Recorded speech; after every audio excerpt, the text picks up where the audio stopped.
पृथ्वी अपने एक्सिस पे 23.4 डिग्री झुकी हुई होती है और ये ऐसे ही झुके हुए सूरज का चक्कर लगाती रहती है।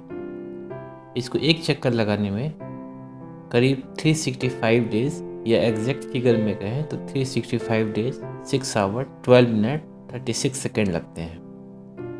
तो इस झुकाव के कारण जो हिस्सा सूरज की ओर झुका होता है वहाँ सूरज की डायरेक्ट रोशनी पड़ती है या मैक्सिमम रोशनी पड़ती है, और जो हिस्सा पीछे की ओर झुका होता है उस पर रोशनी तिरछी पड़ती है। तो जहाँ ज़्यादा झुका होता है सूरज की तरफ वहाँ पे गर्मी पड़ती है, और ठीक उसका उल्टा अपोजिट पोल पे होता है।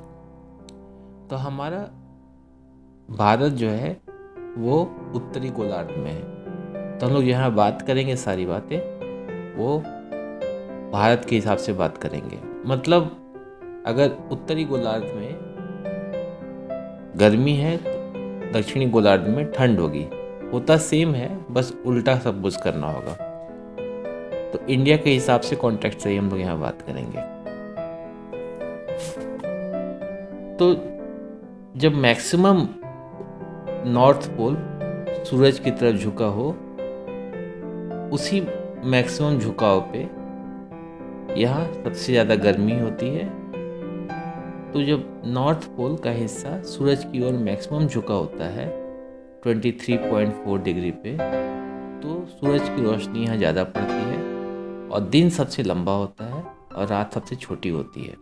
और ये दिन होता है 21 जून या 21 जून, जिसको हम लोग समर सॉलिस्टिस कहते हैं। ठीक इसका उल्टा दक्षिणी गोलार्ध में होगा, वहाँ पे विंटर सॉलिस्टिस होता है। अब धीरे धीरे पृथ्वी जब चक्कर लगाती है सूरज के, तो दिन फिर छोटे होने शुरू होते हैं और रातें लंबी होनी शुरू होती हैं, और ठीक 90 डिग्री पहुंचने के बाद दिन और रात बराबर हो जाते हैं और दोनों साइड उत्तरी गोलार्ध और दक्षिणी गोलार्ध में रोशनी बराबर पड़ने लगती है, या कहें तो इक्वेटर पे डायरेक्ट रोशनी पड़ती है सूरज की। और ये दिन होता है 22 सितंबर को या 22 सितंबर को, जिसे हम लोग ऑटम इक्विनॉक्स कहते हैं। Equinox means equal. फिर फर्दर जब अर्थ मूव करते हुए 180 डिग्री पे पहुंच जाती है, तो यहाँ पे उत्तरी गोलार्ध में विंटर शुरू हो जाता है और दिन सबसे छोटा और रात सबसे बड़ी हो जाती है। ठीक इसका उल्टा दक्षिणी गोलार्ध में होता है, क्योंकि वहाँ पे फिर रोशनी सीधी पड़ने लगती है दक्षिणी गोलार्ध पे सूरज की रोशनी। इसे हम लोग विंटर सॉलिस्टिस कहते हैं, और ये करीब 21 दिसंबर या 22 दिसंबर को पड़ता है। एक दिन का जो अंतर होता है ये लीप ईयर के कारण होता है। फिर फर्दर अर्थ मूव करती है, तो फिर यहाँ पे दिन लंबा होना शुरू होता है और रातें छोटी होनी शुरू होती हैं। फर्दर 90 डिग्री पहुँचने पे दिन और रात बराबर हो जाते हैं। इसे हम लोग वर्नल या स्प्रिंग इक्विनॉक्स कहते हैं। फिर फर्दर और मूव करने पे वापस इस पोजीशन पे आने पे अर्थ के दिन मैक्सिमम लंबा हो जाता है, रात सबसे छोटी हो जाती है। इसे फिर हम लोग समर सॉलिस्टिस कहते हैं। ठीक इसका उल्टा विंटर सॉलिस्टिस दक्षिणी गोलार्ध में होता है। तो इसमें 4 चीज निकल के आई हैं हमारे पास। सॉलिस्टिस 21 जून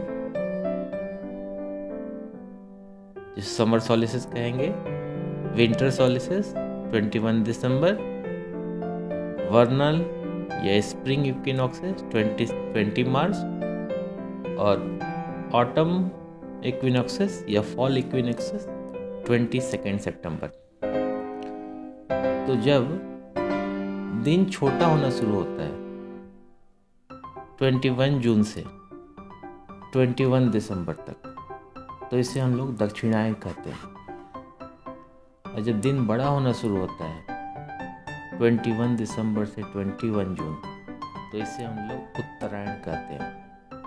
ये हम लोग देख के भी पता कर सकते हैं कि जब मॉर्निंग इवनिंग आप देखेंगे उत्तरायण में, तो स्लाइटली नॉर्थ सन हम लोग को सनराइज दिखाई देता है और स्लाइटली नॉर्थ ही सनसेट होता है। और आप दक्षिणायन पोजीशन में देखेंगे, जब दक्षिणायन चल रहा होता है तो सूरज जो होता है मोर टुवर्ड साउथ सनराइज होता है और सनसेट भी टुवर्ड साउथ ही सनसेट। ये आयन होता है जो 6 महीने का होता है, तो 6 महीने का उत्तरायण, 6 महीने का दक्षिणायन। तो इसे भगवत गीता में जो उत्तरायण होता है वो देवताओं का दिन और दक्षिणायन जो होता है वो देवताओं का रात कहा गया है। मतलब उनका 6 महीने का एक दिन, 6 महीने का एक रात होता है।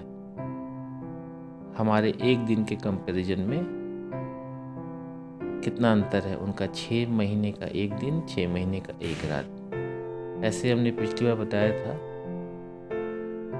पक्ष के बारे में, शुक्ल पक्ष और कृष्ण पक्ष। शुक्ल पक्ष पितरों का दिन होता है और कृष्ण पक्ष पितरों का रात होता है। तो यहाँ भी रिलेटिव ऑफ टाइम आ गया।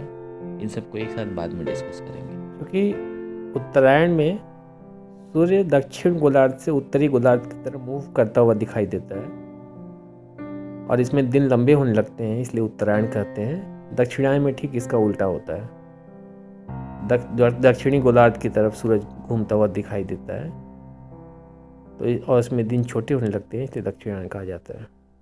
धन्यवाद, फिर मिलेंगे।